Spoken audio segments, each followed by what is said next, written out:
outcomes-based contracts. This section really pertains to those service providers in the Lincoln Network who are funded through Department of Family and Community Services. But as you should know, the Lincoln Network is not limited to FACTS-funded services, so this section may not necessarily apply. However, there's an in-principle element to outcomes-based contracts that I think is important and relevant to all participants in the Lincoln Network.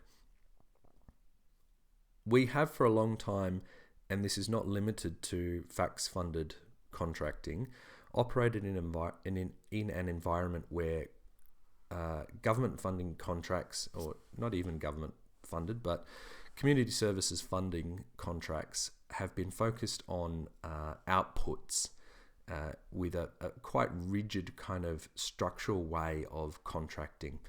So the example, of course, is that someone will say, we want this service delivered, we want it delivered like this, in this place, to these people.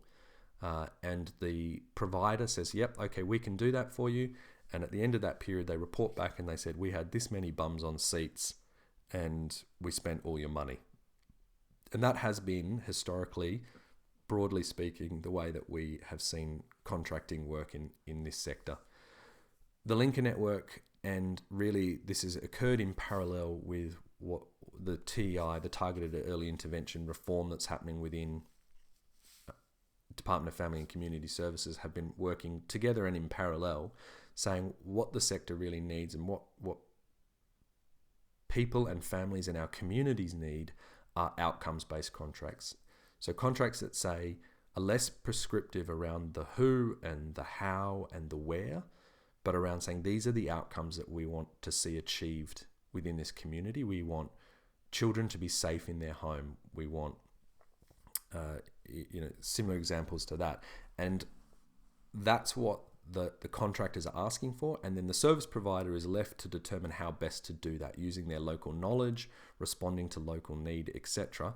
And then the report back is reporting back to say, yes, we did see these many people. We need some kind of context around quantity, but importantly, this is the impact that we had.